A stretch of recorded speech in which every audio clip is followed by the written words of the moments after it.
Hi, I'm Dr. Tiffany Rao, and I am going to present to you the second webinar in a series of 3 webinars called Social Emotional Coaching for Teachers.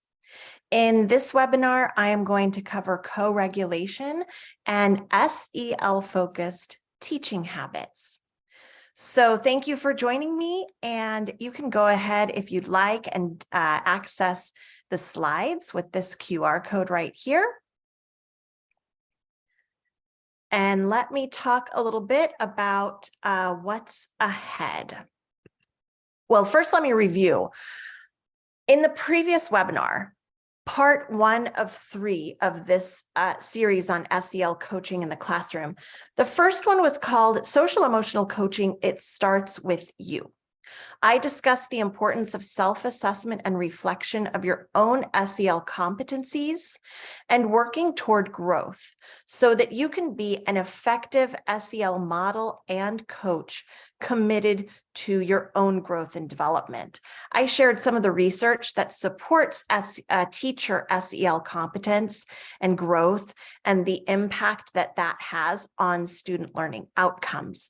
I shared several reflection questions to prompt your reflection of any subconscious beliefs that you may have about young people's feelings and behaviors, and how those beliefs might be making you less effective than you'd like to be. In this webinar, I am going to teach you about co-regulation, what that is, and SEL-focused teaching habits. So social emotional learning is not something that should be done in isolation. It should not be viewed as another subject area like we cover reading and math and science and SEL. It is something that needs to be infused daily in multiple opportunities. It's not something that you would just do on fun Fridays. It needs to be a regular practice. That's how important it is. This isn't exactly like SEL 101. I would say these webinars in this series are more advanced than that. If you're brand new to SEL, I think you could still get a lot out of it, but I would recommend also going back and finding, we have several webinars that do cover the more basics of social emotional learning. That's more of an introduction. But I will share several teaching habits today, kind of more towards the end, that you could start immediately implementing in your classroom, most of which require very little prep work and are a lot of fun. So these first 2 webinars in this series, I see them as prerequisite to the final webinar, which is titled Enacting the Role of SEL Coach. You could certainly choose to skip ahead to that final webinar and see exactly how to enact the role of coach in your classroom step by step without doing the work on yourself first. But I argue that you would not be as effective that way. It would almost be like the difference between being a substitute teacher and a fully credentialed teacher. You may very well be the best substitute teacher there is, but you would lack those foundational skills of teaching, understanding the research, the teaching and learning interactions, all of those different things that you learn when you get your credential. So I do hope that you will stick with me and view the first one if you haven't already, as well as this one, so that you can be the most effective coach that you can be. All right, so what is co-regulation?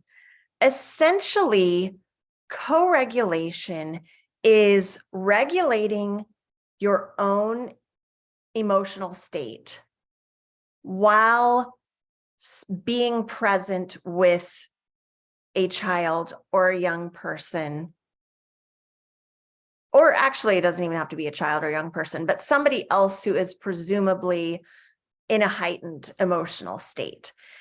Just by you regulating yourself and staying in a calm state, and maybe you don't feel calm immediately and you need to take some deep breaths, but you are actively regulating yourself, that helps the other person to regulate. It has to do, I explained in the previous webinar, with mirror neurons, which are neurons in our brains that sort of replicate the behavior and kind of, you could almost think of it as energy of others. It's not exactly that, but that sometimes makes sense to think of it that way. So you're using that to your advantage.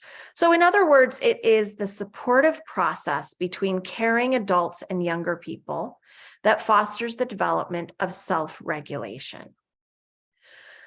This term began as a description of adult support for infants. So it has its roots in early childhood education, but it's recently gained more traction in its application across the lifespan, but particularly from infancy to young adulthood.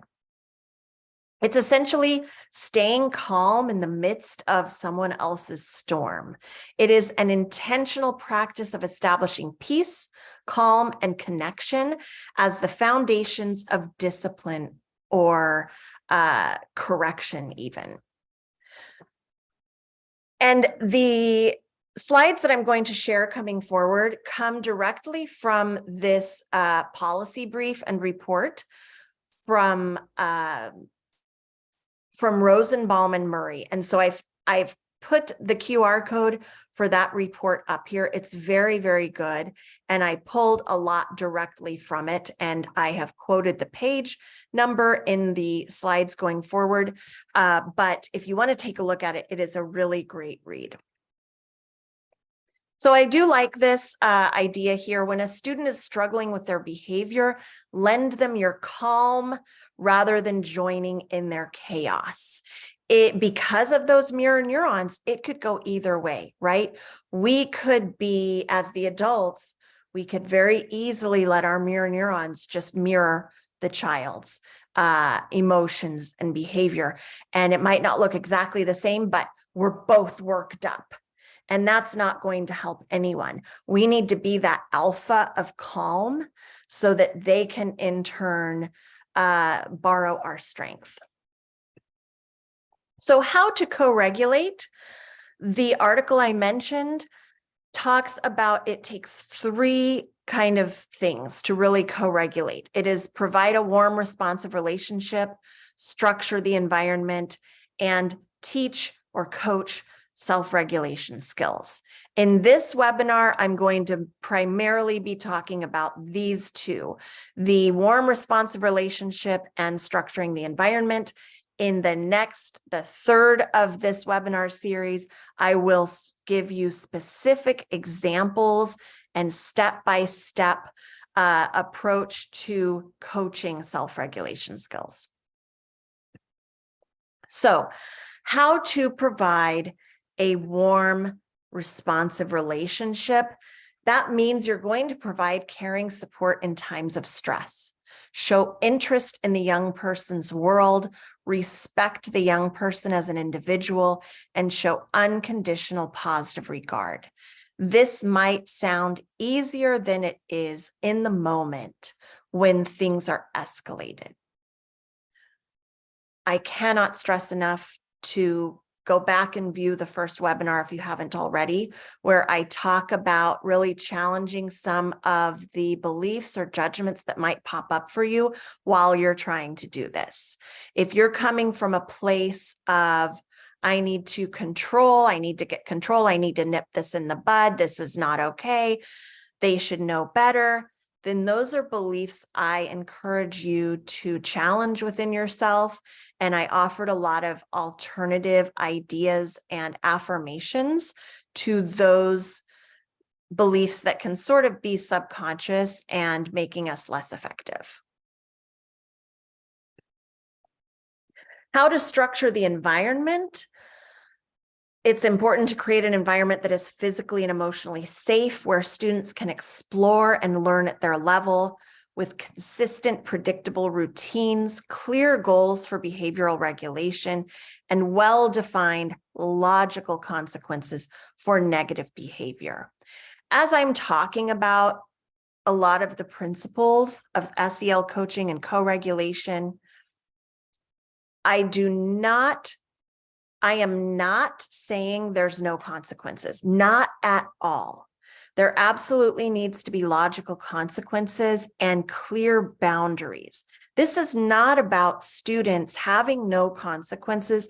It is not about students running wild and doing whatever they want to make them feel good. That's not it at all. It is about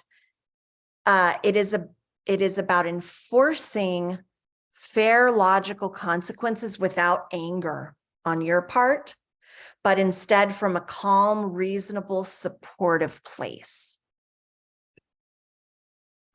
So, co-regulation in early childhood. Let's talk about that. As I said, this is where co-regulation was born.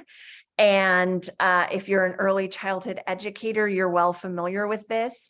In infancy, it is about providing warmth and nurturing, anticipating needs and responding to cues, right? New parents start to learn this very soon because they have to, right? Why is the baby crying? The baby cannot tell us why it's crying, so you have to learn the baby's sort of language and anticipate their needs, respond to cues. Oh, I bet he's hungry. Oh, that sounds like maybe I better check his diaper. And then respond to those cues. Structure and routine, physical and emotional comfort in times of distress or dysregulation. Speak calmly and give affection and modify the environment. In toddlerhood, it includes all of that plus age-appropriate rules and expectations. We want to start teaching children to label their emotions. We can do that by labeling our own emotions and labeling their emotions for them as we're able to. We can start modeling waiting and self-calming strategies.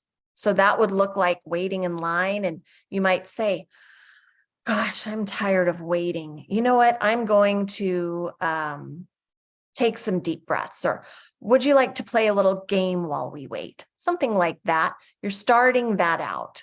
They're not going to be very good at it yet, but you can start teaching it. And then redirecting the child to help regulate their behavior. So if they're really getting stuck on the fact that they don't like the color of their sippy cup, you can validate that and show some, care about that. But then sometimes you have to help them move on because toddlers can really spiral. In preschool age children, this is still considered early childhood. In addition to what you're doing for infancy and toddlerhood, which still are appropriate for preschool age children, you also want to start to teach the identification of solutions to very simple problems. Coach and incentivize rule following and task completion. You might start some reinforcements or rewards. Model, prompt, and reinforce self-calming strategies like deep breathing. Provide external structure for calming down, such as a calm down area and maybe some materials that help them calm down. If you look in a good preschool classroom, you might find one of these areas where there's some nice soft pillows, and there might be some, what were they called? We used to make them sensory bottles, where it's basically a water bottle filled up with some water and oil and glitter, and they can sort of turn it upside down and get this very calming visual sensory experience if they are dysregulated, right? Things like that, soft stuffed animals, maybe some squishy toys, maybe some quiet music, or maybe just quiet. And you can do this in the home or in the classroom. I like this for beyond preschool as well, especially in the early elementary classrooms. It might continue to be useful as kids get older, but it would look a little bit different. And then you want to provide clear and consistent consequences carried out in a firm but calm, non-escalated manner. Now, in elementary school, you still want to be providing that warm, nurturing, supportive relationship. And now you're going to assist in problem solving. You're not going to think they should know this by now. I'm going to let them solve their own problems entirely because they're getting older. They're big kids now and they need to fix their own problems. They're still going to need some support and assistance in that, especially as their problems become more complex, including academic, behavioral, and social. You want to model conflict resolution strategies, model and prompt coping skills like self-talk and relaxation, provide opportunities to make decisions and self-monitor behavior, and continue those clear rules, structures, and consequences in a calm manner. Always with you being that alpha calm person. Co-regulation in adolescence looks like, again, a warm, responsive relationship, providing support and empathy in times of intense emotion. We know that our adolescents have times of intense emotion, and they really do need our understanding. They don't need a lecture typically when they are in that intense emotion. They need what some psychologists call a compassionate observer, a non-judgmental, compassionate observer to sort of just hold space for them and understand where they're coming from. We want to model, monitor, and coach more sophisticated self-regulation skills, maybe that go beyond deep breathing, although deep breaths continue to be appropriate throughout the lifespan and continue to be a very useful strategy. Monitor and limit opportunities for risk-taking behavior. So adolescents are very tempted by some risk-taking behavior, and that can be a good thing. They're getting older, they need to take more risks, but they're not ready for every risk. So we want to make sure we're limiting that and monitoring when they are taking risks. We want to provide opportunities to make decisions and self-monitor behavior even in less risky situations. So when it's less risky, they can do more self-monitoring. Give time and space to calm down in times of conflict. And again, with the clear rules, boundaries, consequences, and incentivize those good choices. And then in young adults, still a warm, supportive relationship, provide comfort and empathy in times of strong emotion, prompt and support coping strategies, support long-term goal achievement by encouraging effective planning, awareness of consequences, and task completion activities. Share perspective and provide coaching for complex problem solving and decision making. So this kind of looks like not telling them what to do and not really telling them that maybe they're about to make a huge mistake, but instead offering another perspective, reminding them of the consequences of this idea or that idea, this decision, that decision, and just sharing a couple of other perspectives, because ultimately now they're about to be making their own decisions, and we have to allow space for that and allow them to experience the consequences of those decisions. Obviously, if they're about to do something very dangerous or life-changing in a really negative way, then we would continue to intervene. But it's very important to allow them to learn from their mistakes as long as it's safe and it's not going to ruin the rest of their lives or somebody else's life. Now, I want to remind, I said this a couple of times in the previous webinar, the human brain is not done developing until around age 25. So young people continue to need our support and need our grace in understanding that their brains are not fully developed yet. I also want to take a moment To remind you that you do not have to be perfect, I talked in the last webinar about good enough parenting and good enough teaching. And that means allowing yourself to not be perfect and not even trying to be perfect.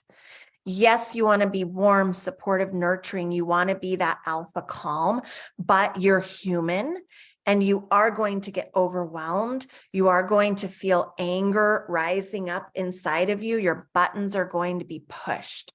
And what's important is to take those times as opportunities to model self-regulation. Remember what you can do. Remember the things you tell kids to do when their anger's on the rise or they're overstimulated, and then do those things yourself, modeling them out loud. Hey, everyone, I'm feeling myself getting really frustrated with the noise level in the classroom right now. I'm going to take some deep breaths before I decide what we're going to do about the noise level. And then you model that right in front of your students. If you were perfect and you never found yourself frustrated and you never even needed to self-regulate, you would essentially be robbing them of that opportunity to see you do it in action and model those skills. So don't try to be perfect. You don't have to be. What also, when you're not perfect and you make a mistake, and maybe you lose your temper a little bit, you get a little short with you get kind of abrupt, you speak abruptly to a child, and you see in their eyes that jolted them.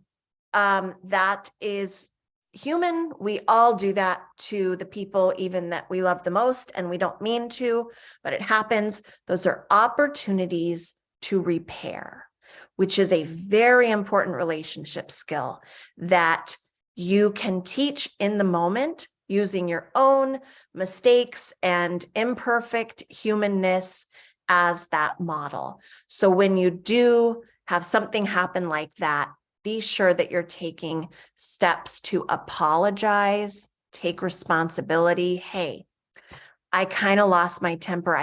I barked at you a little bit. And as your teacher, that was not okay. That is not my value. And I feel really bad about that. And I'm really sorry. Next time I feel myself getting frustrated in the moment, I'm going to take some deep breaths. That wasn't your fault. That was my responsibility. When you do this consistently, then it allows for your students to make mistakes and have a more mature response in repairing those mistakes. Okay, so I really like this. I got this off of Instagram from this content creator down here. Co-escalation behaviors versus co-regulation behaviors. I really like that term co-escalation because, like I said, it could go one way or the other, right? You could join in their chaos, but we want to provide our calm instead. So joining in the escalation for an adult might look like narrowed eyes, right? Giving that teacher glare that we talk about. And I'm not saying you can never get frustrated and give them that look like you need to cut that out, but I'm talking about something that you're escalating. Tight jaw, tight fists, lifted shoulders. This is where we really have to be mindful and pay attention to our bodies and to our thoughts. Lecturing, blaming, shaming, judging, elevated volume. When somebody's in danger, we have to raise our voice to stop the danger. But if we're doing it often, then it's not effective when we need it to be during those times of danger. Look for shallow breathing, quick movements, or fast speech. Versus co-regulation behaviors is a more warm, soft gaze, a soft face, pausing, lowering our body. If our students are shorter than us, lowering our body to their level, slowing down, using fewer words, validating, listening, deep breathing, using confident self-talk as a model, using internal mantras or affirmations. I'm going to share some of those later. And having a soft, confident tone. This does not mean weak. You can be calm and soft and still be a boss, still be strong. This requires so much more strength and emotional maturity than this. These are easier. They don't feel good, but they're easier because in these actions, we are allowing our emotions to take the wheel. Versus over here, we are being mindful, self-aware, and our social emotional competencies are in the driver's seat. The connection you have with your students is one of the most important factors in their success at school. There is a great deal of research that shows students who feel connected to their teacher tend to have better relationships with their peers.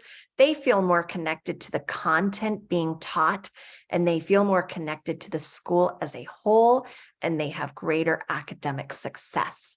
So investing in your connection with every single student is a very worthwhile investment of your time.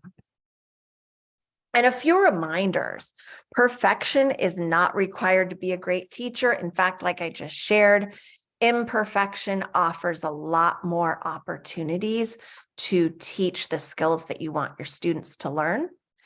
And students learn more from mistakes, forgiveness, and reconciliation than they do from perfection. So don't always leave your baggage at the door. Be vulnerable but choosy, and model real frustrations and real problem-solving skills. So I am not saying bring your marriage problems into the classroom and talk to your kids about that. Don't do that. You need to make mature choices about what you're going to share and where you're going to be vulnerable.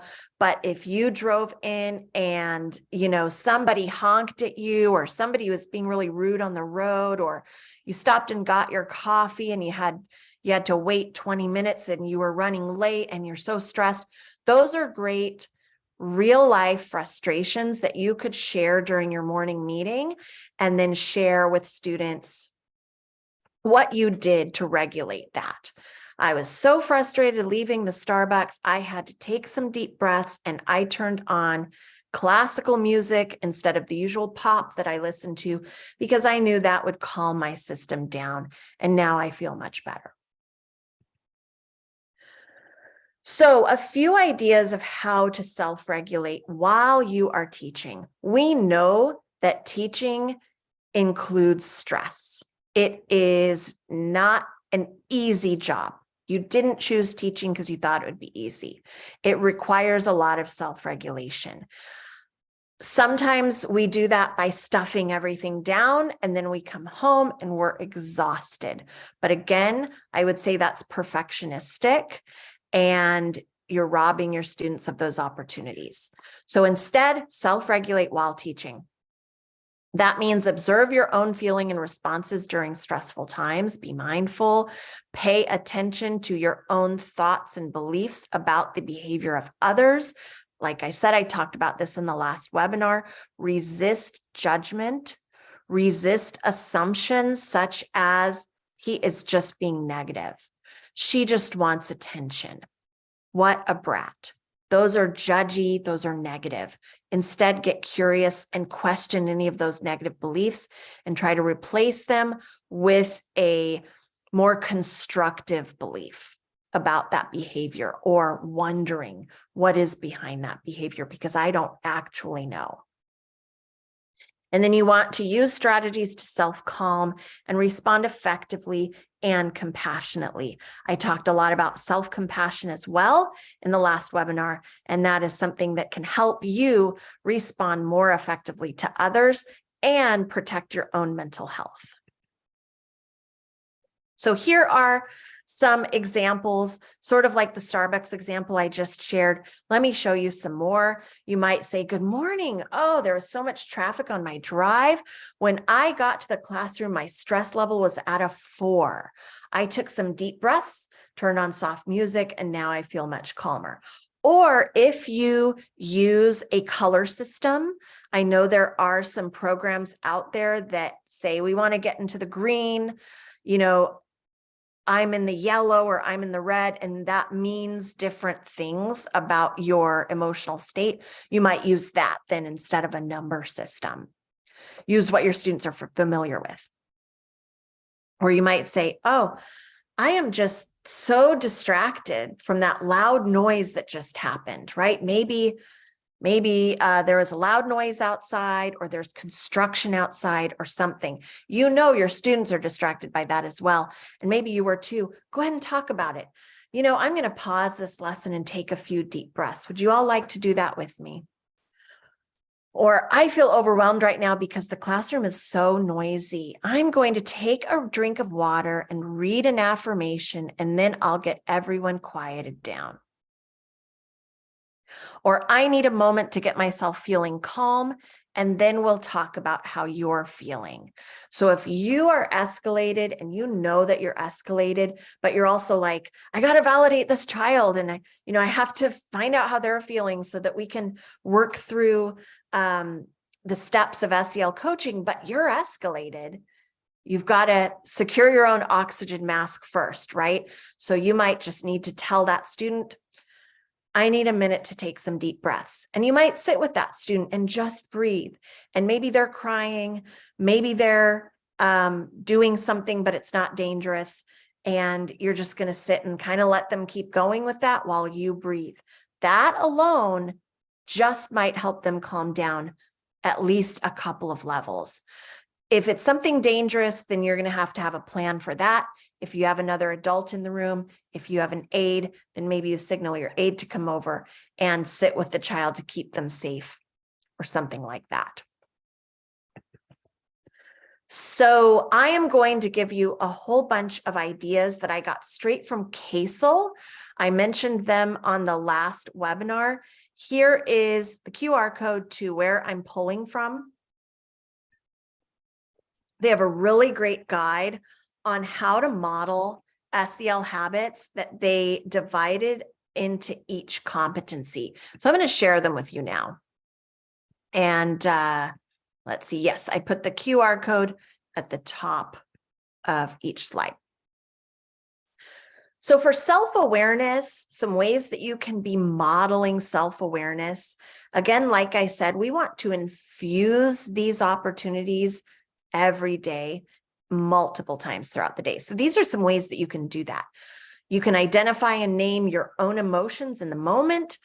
Oh, I feel so distracted when we hear a loud noise, or I feel stressed out when the class gets so noisy, or I feel really alarmed when you scream. Okay. You can admit mistakes. I'm sorry, I was in such a rush this morning. We had to skip our morning meeting. I really wanted to hear about everyone's weekends. I will make time for the morning meeting after recess today. So that's showing self-awareness and modeling an apology and a repair. Build awareness on how your emotions affect students. Notice your own tone of voice or personal affect that arises in certain situations. And then describe your own process of overcoming a challenge. So I always recommend to my teachers in the classes that I teach to keep a journal of your stories. Any story that you think of from your childhood that you think might be funny or interesting. It doesn't even have to do anything with anything.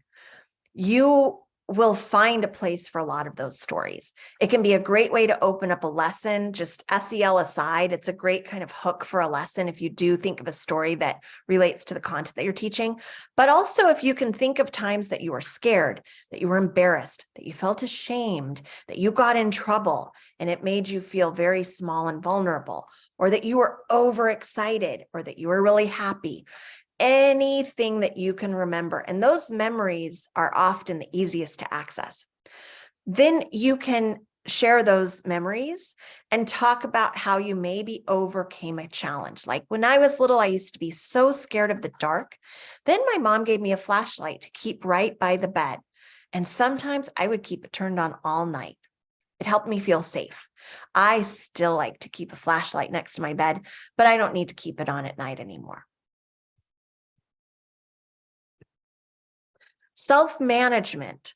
So to model self-management, and I'm going through the 5 areas of SEL competencies. Again, that is a more basic part of social emotional learning. So I didn't go over that ahead of time, but this is one of the 5 areas of those competencies. Share your personal goals and how you plan to achieve them. This could be that you want to meditate every day, or you want to drink more water, or you, whatever, right? It could be a personal goal, or it could be a professional goal where you say, my teaching goal for this year is to get to know each of my students better. Can you help me brainstorm ways to do that? I'd love to hear your ideas. Model self-regulation. I'm feeling a little bit frustrated right now, so I'm going to pause and take a drink of water before I decide what to do next. Acknowledge events that cause stress in your students' lives and model practices for processing and managing stress. That could be anything from state testing that's coming up, or something that happened, there was an earthquake or something that's going on in the news, if it's age appropriate to bring up and talk about.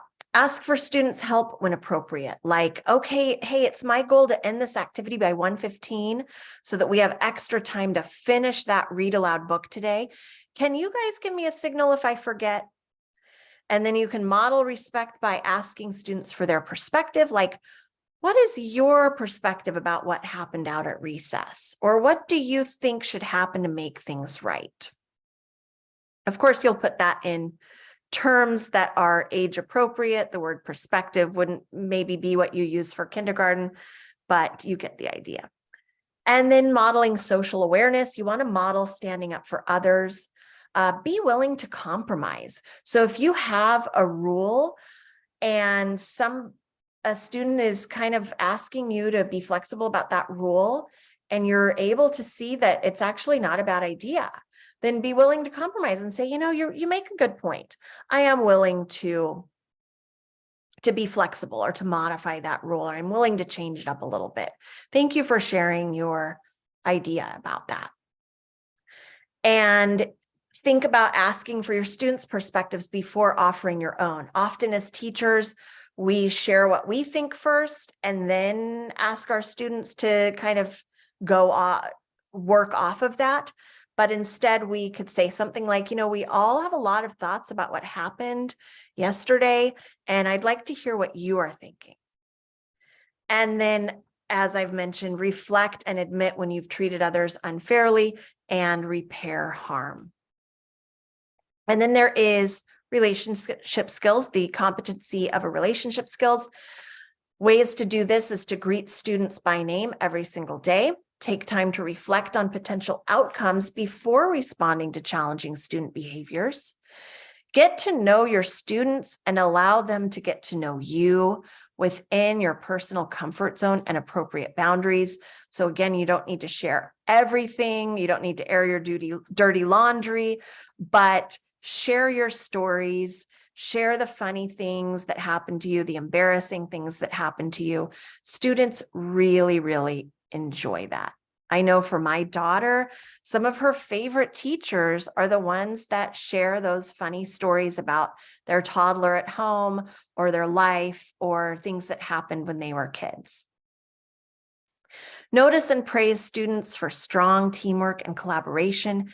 acknowledge students with encouragement and affirmation, and intervene when you hear language that is racist, sexist, homophobic, ableist, or when you see a student being targeted by peers. And then the last competency is responsible decision-making. So you want to model problem-solving strategies like gathering all the relevant information before drawing a conclusion. You might say, I didn't see what happened. I'll need to hear each side of the story before we can brainstorm some solutions. And transparently incorporate student suggestions and perspectives when making decisions that impact the classroom. Make them collectively when appropriate, like I'm making a change to the homework policy based on the suggestions you shared last week. Now I'm going to get into some routines, habits, and activities to support SEL. All right, so these are fun things that I want to share. I got this from an article on Edutopia that I thought was really fun. It's Mindful Mondays and Thoughtful Tuesdays.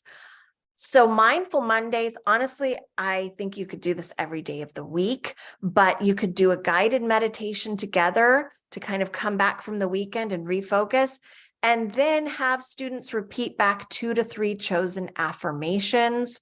Again, I'm going to teach you about affirmations in a few minutes and making an affirmation jar. Or Thoughtful Tuesdays. I love this one. You might have students write an uplifting message, affirmation, or thank you note. And maybe they choose a peer to give it to. Maybe they choose someone in the office or the custodian or a family member, or maybe even someone they don't know. And this can just take like 5 minutes. Or you can try Hidden Hearts. I did this in an in-person workshop and it was so much fun. So Hidden Hearts is basically you have a bunch of cut out, I have this one here, cut out construction paper or colored paper hearts. They can be all paper. This one happens to be red, but you don't have to only do this like Valentine's Day. This could be any time. So when I did this in person, I had all different colors, you know, orange, purple, green, the whole thing. And basically you write a message on the heart. This one, I don't know if it's reading correctly. It says, you got this. Just a simple uplifting message. And then students get to go maybe around the classroom, maybe around the playground, or up in the office, take a little trip to the library, wherever, get permission from whoever manages that space, and they get to hide these hearts wherever they think would be a good hiding spot so that someone will see them. And it's kind of like a random act of kindness, right? So you don't know who's going to see them, but you know it's going to uplift someone's mood, maybe, you know, make someone's day a little bit. So some ideas.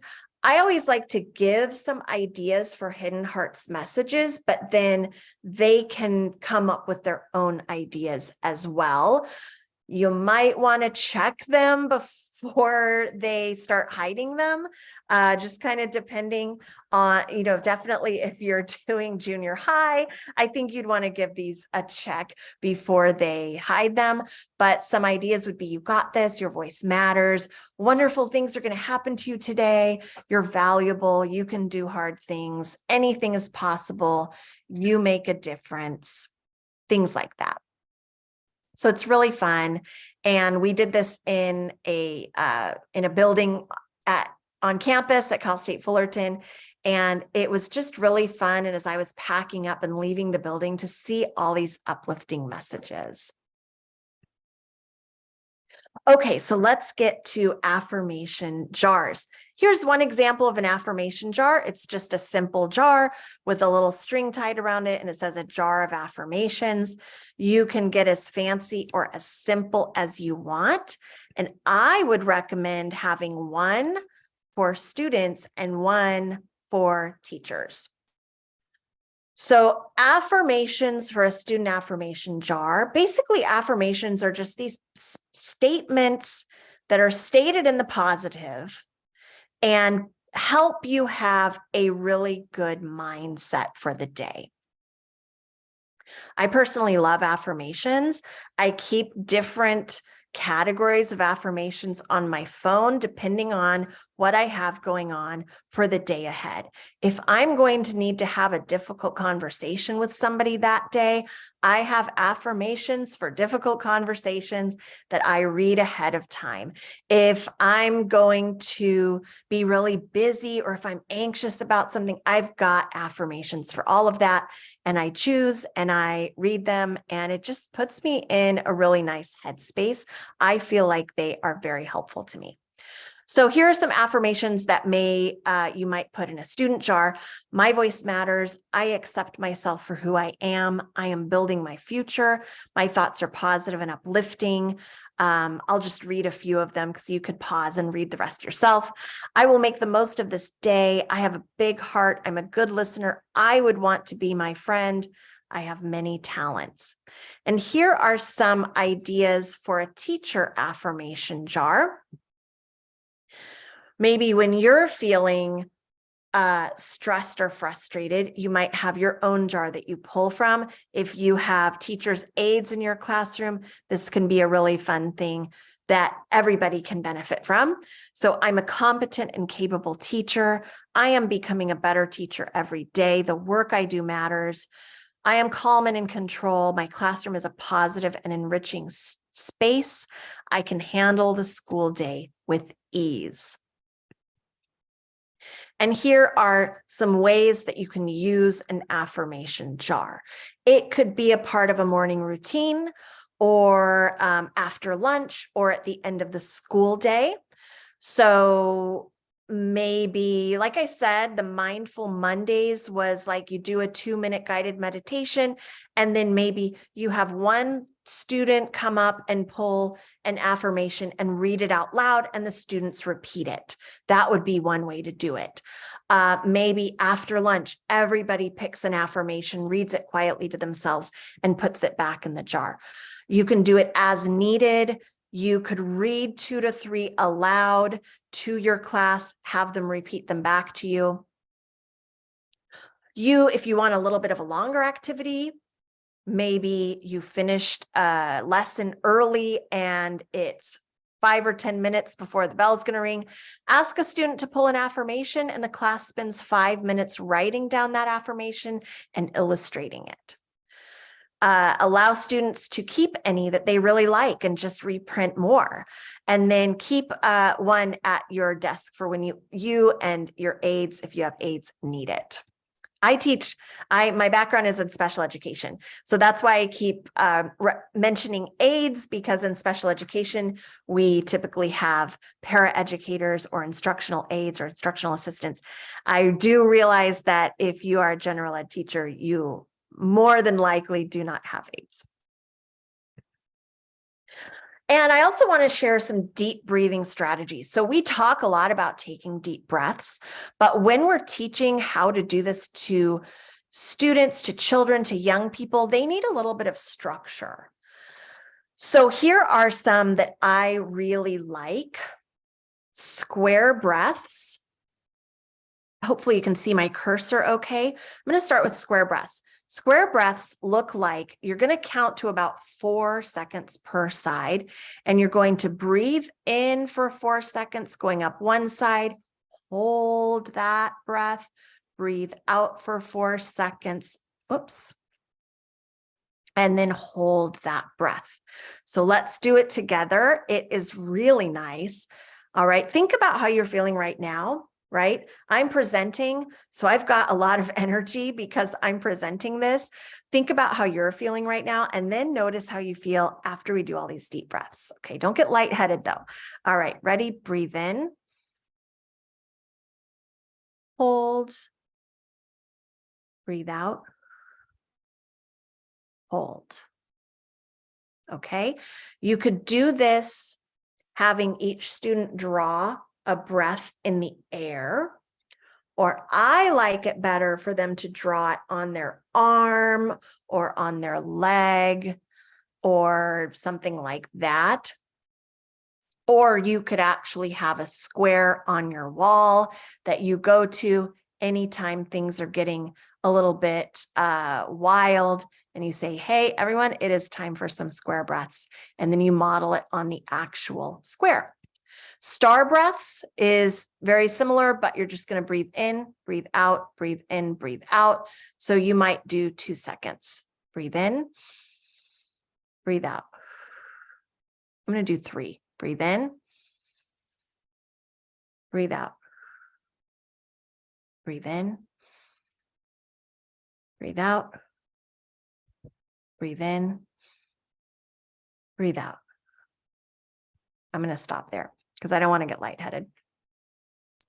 The triangle is a lot like the square, but without the second pause. So breathe in, pause, breathe out. And then the infinity is breathing in for one side and then breathing out on the other side. And maybe you take about 4 seconds per side. All right, so think about how you feel now compared to how you felt before the deep breathing. I feel a lot more relaxed.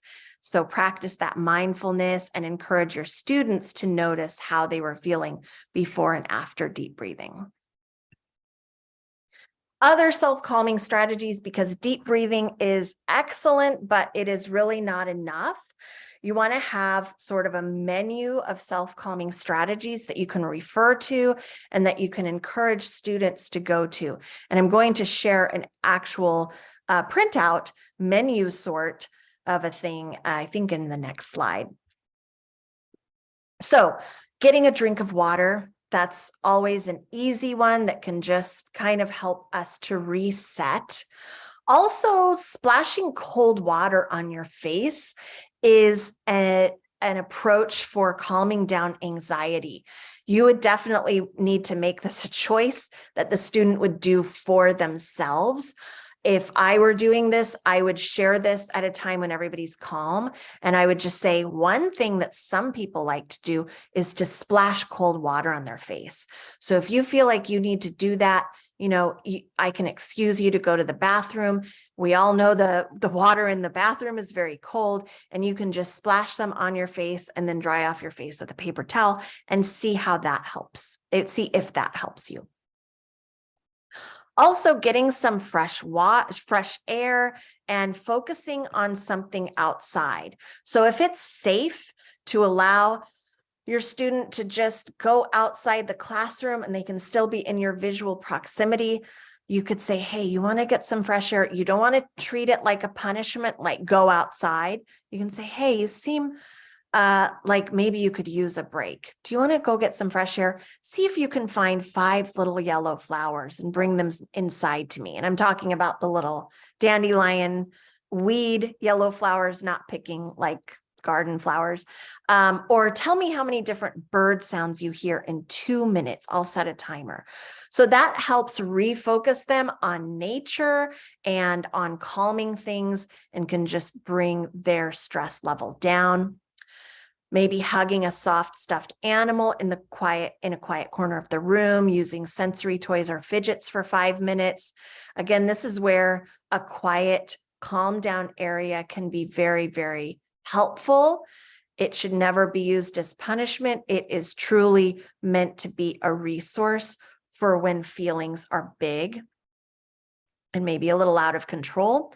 Put head down for 5 minutes. Again, don't make this a punishment. But if the whole class is noisy, I think you could very well say, hey, guys, I'm going to ask that we all put our heads down for 5 minutes. I'm going to turn out the lights. I'm going to turn on some classical music, right? As opposed to kind of yelling at them, everyone put your heads down. You can still use this as a strategy, but from a place of calm and a place of support. Okay, wet paper towel. What is it about a wet paper towel? I don't know, but it seems to help kids feel very cared for. It uses the resources that you usually have nearby. So we used to do this a lot. If a child fell down and they were hurt, but not like bleeding, they didn't really need to go to the nurse or the health clerk, but they just needed a little bit of TLC. You can say, you know what, I'm going to get you a wet paper towel. I think you need to put a wet paper towel on your knee. Why don't you sit down by me and you can put this wet paper towel on your knee? That helps them feel cared for. It helps them feel validated, and it's really quick and easy.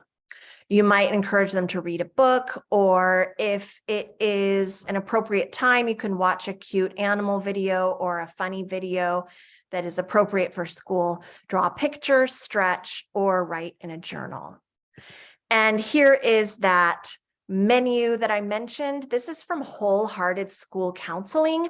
I follow them on Facebook. I really like the content that they share.